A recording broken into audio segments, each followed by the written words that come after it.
कि वो आपका बिल वापस ले। मंत्री जी, श्री राकेश सिन्हा जी। सभापति महोदय,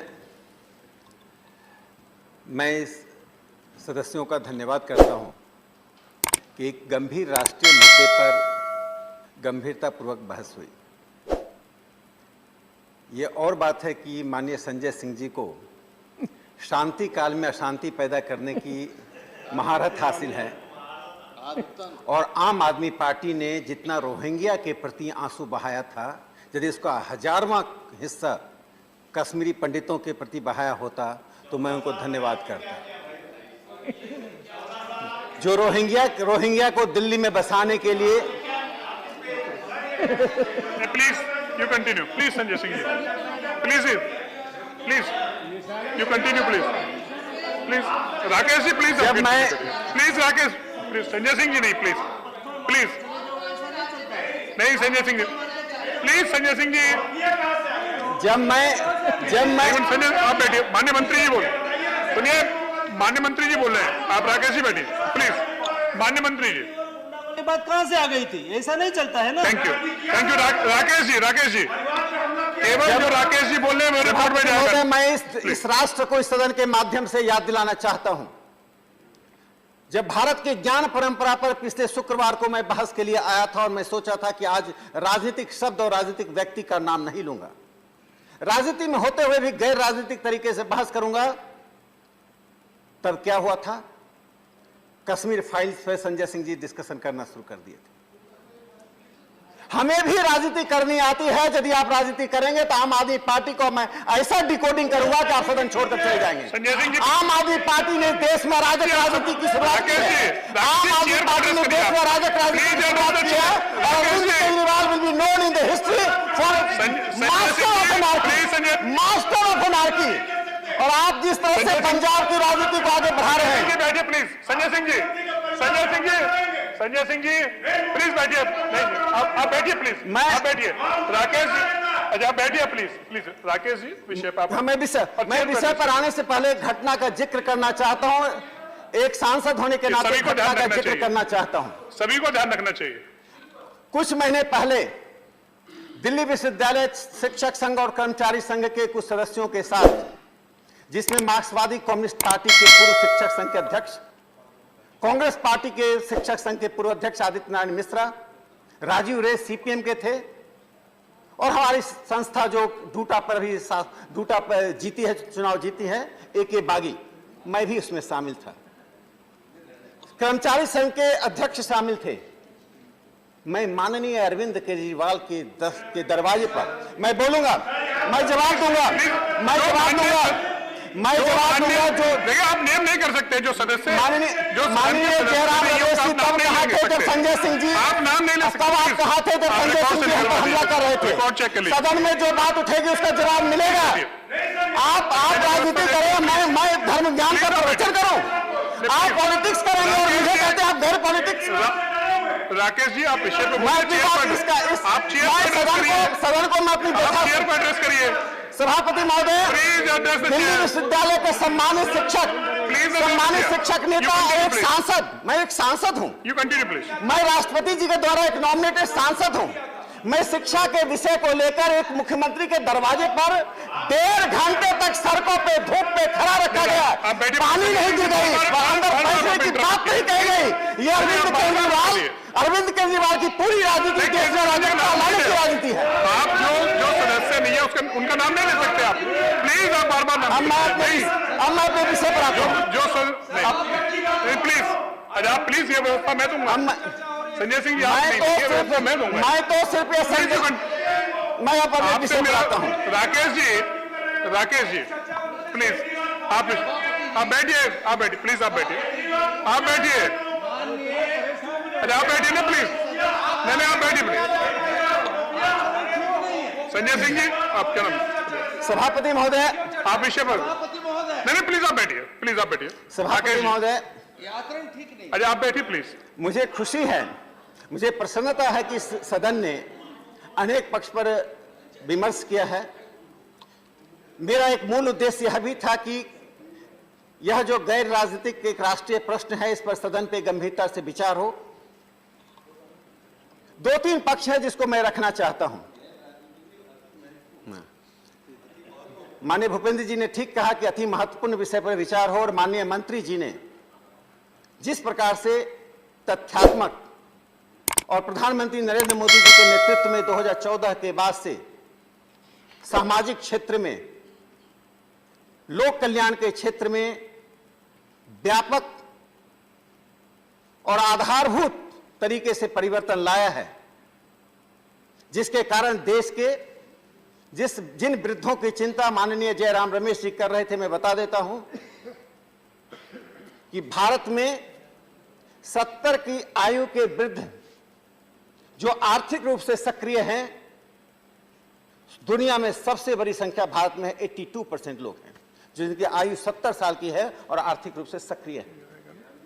एज एक्सपेक्टेंसी के बढ़ने के कारण, बीमारियों पर नियंत्रण होने के कारण, इन्फेंट मोर्टेलिटी को रोकने के कारण जो समाज में एक सकारात्मक स्थिति बनी है, और भारतीय समाज में वृद्धों की चिंता करने के लिए परंपरागत परिवार का पद्धति सक्षम है।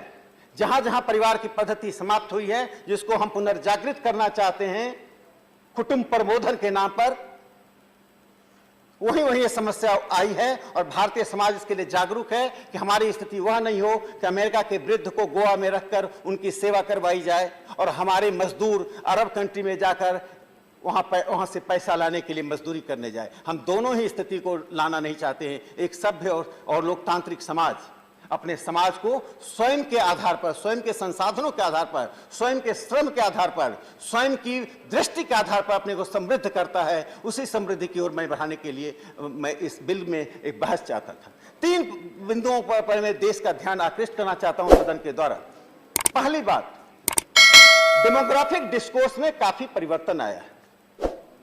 जो मैंने पिछली बार कहा था कि भारत के जनगणना आयोग ने जो जनगणना के आधार पर नए स्टैटिस्टिक्स, नए आंकड़े इकट्ठा करना शुरू किए हैं, उसमें TFR, टोटल फर्टिलिटी रेट, और marital total fertility rate, total marital fertility rate TMFR के बीच में एक बुनियादी अंतर किया है।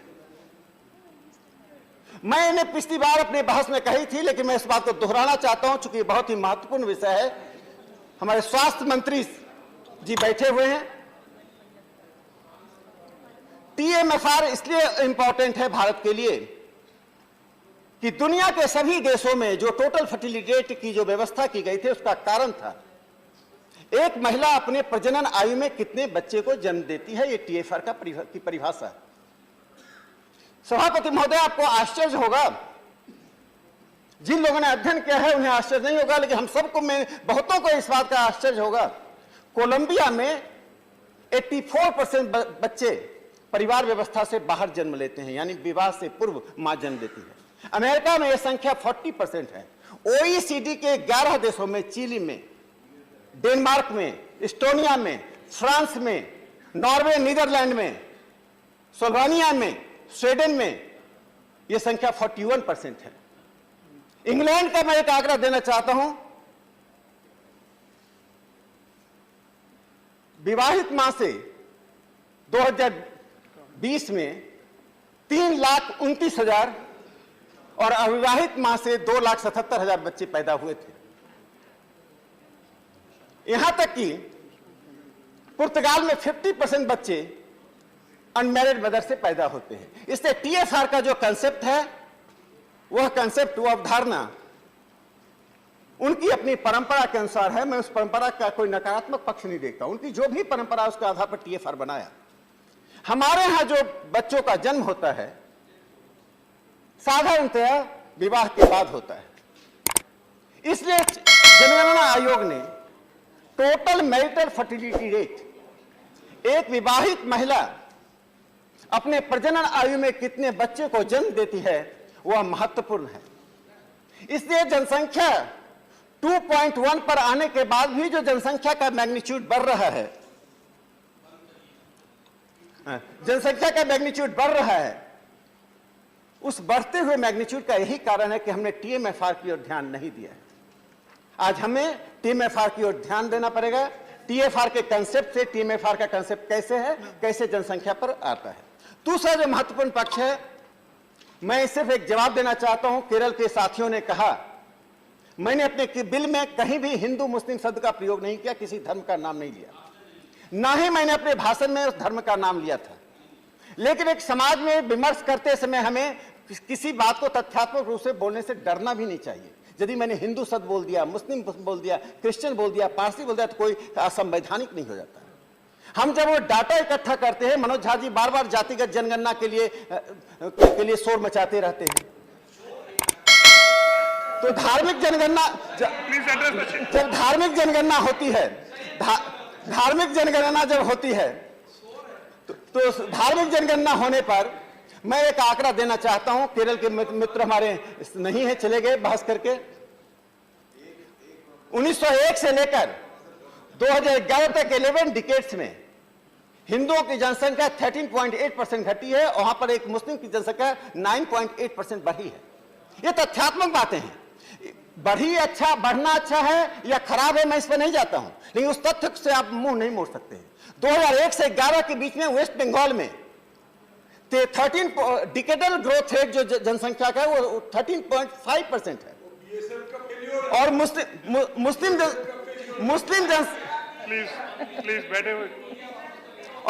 मुस्लिम जनसंख्या का डिकेडल ग्रोथ रेट बंगाल में 21% है, हिंदुओं का डिकेडल ग्रोथ 10% है, डिफरेंस 11% का है।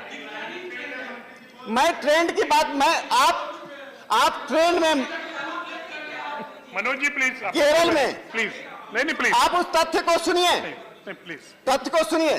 केरल में जो डिकेडल ग्रोथ रेट है, मुस्लिम का 29% है, हिंदुओं का 10%, द गैप इज 19%।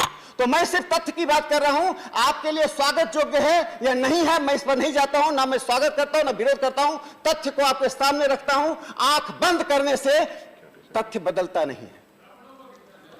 इसलिए मैं इतना कहना चाहता हूं कि जो 133 डिस्ट्रिक्ट है, जिसमें उत्तर प्रदेश और उत्तराखंड में 52 जिले हैं, बिहार में 24, झारखंड में 9, मध्य प्रदेश में 3, हरियाणा में 1, नॉर्थ ईस्ट में 28 डिस्ट्रिक्ट हैं, जम्मू कश्मीर में 6 डिस्ट्रिक्ट हैं, जहां टोटल टीएफआर, जो अगर पुराने कंसेप्ट टीएफआर को लें तो 3.5 है। 72 डिस्ट्रिक्ट में टीएफआर 4 से अधिक है। तो मुझे यही कहना है कि हमारा जो प्रयास चल रहा है, उस प्रयास में लोकतांत्रिक तरीके से हम इमरजेंसी को दोहराना नहीं चाहते, 76 को दोहराना नहीं चाहते हैं। जयराम रमेश जी 1966 में भारत सरकार ने जनसंख्या को कहा था एक्सप्लोसिव स्टेट कहा था। 1940 में ही जवाहरलाल नेहरू ने नेशनल प्लानिंग कमेटी के द्वारा एक सब कमेटी का गठन किया था।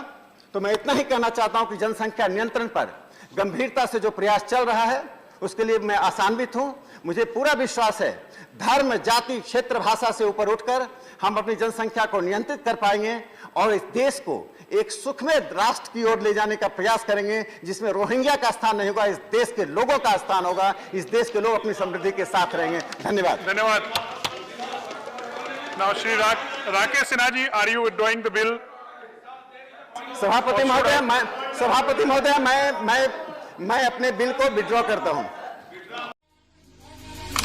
Can anybody out there hear me? Hear me?